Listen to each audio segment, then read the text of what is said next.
पूरी दुनिया रहस्यों से भरी हुई है, जिनका ना तो कोई आम इंसान पता लगा सका और ना ही किसी वैज्ञानिक ने इनके रहस्यों से पर्दा हटाया। आज हम आपको एक ऐसी रहस्यमयी घटना के बारे में बताने जा रहे हैं जिसका रहस्य आज भी बना हुआ है। इसकी हकीकत आज तक कोई नहीं जान पाया।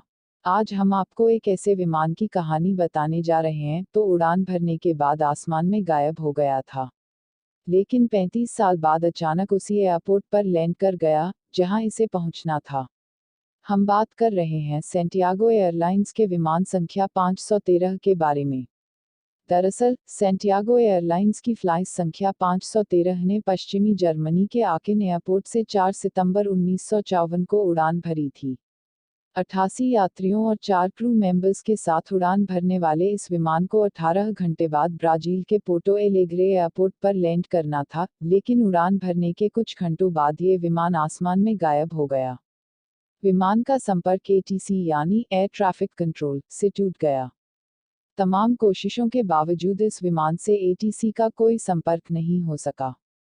उसके बाद जर्मनी और ब्राजील की सरकारों ने विमान को ढूंढने की तमाम कोशिशें की, लेकिन हर कोशिश बेकार हो गई। विमान में सवार 88 यात्री और क्रू के 4 सदस्यों का कोई पता नहीं चला और ना ही विमान का मलबा मिला। जब विमान का जमीन से संपर्क टूटा तब विमान अटलांटिक महासागर के ऊपर उड़ान भर रहा था।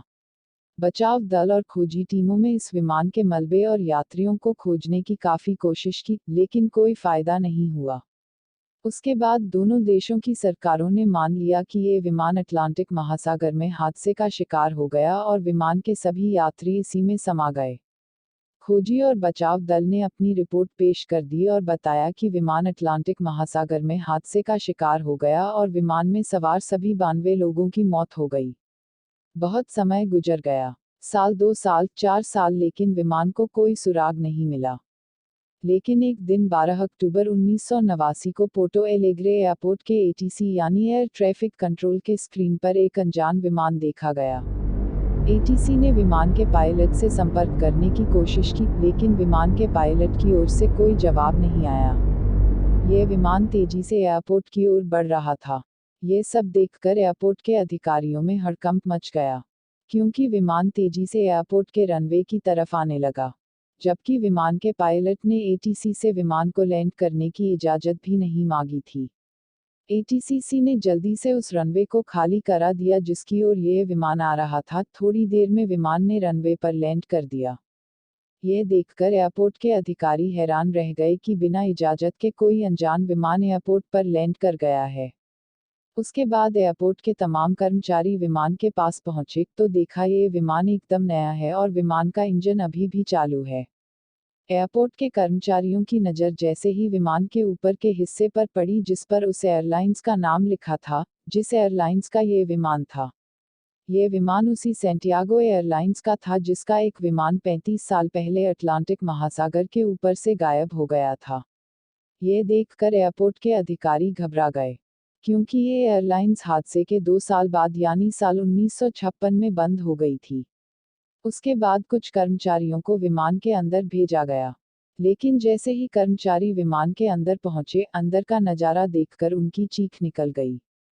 क्योंकि विमान की सीटों पर इंसानों के कंकाल बैठे थे, उन्होंने सीट बेल्ट भी लगा रखी थी। उसके बाद कुछ अन्य कर्मचारियों को विमान के अंदर भेजा गया, उन्हें भी वही नज़ारा दिखाई दिया।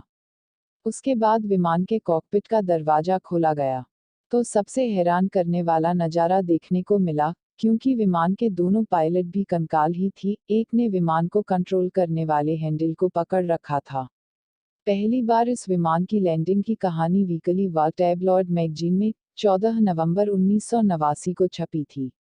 इस कहानी को छापने वाले पत्रकार थे इरविन फिशर। जब इरविन फिशर ने इस कहानी को छापा तो तमाम लोगों ने इसे सच मानने से इनकार कर दिया, क्योंकि ब्राजील सरकार ने भी इस बारे में कोई जानकारी नहीं दी थी। लेकिन ऐसा माना जाता है कि सरकार इस रहस्यमय विमान की लैंडिंग की कहानी इसलिए किसी को नहीं बताई कि कहीं लोगों में भय पैदा न हो जाए। लेकिन आज तक कोई नहीं जान पाया कि आखिर सच्चाई क्या है।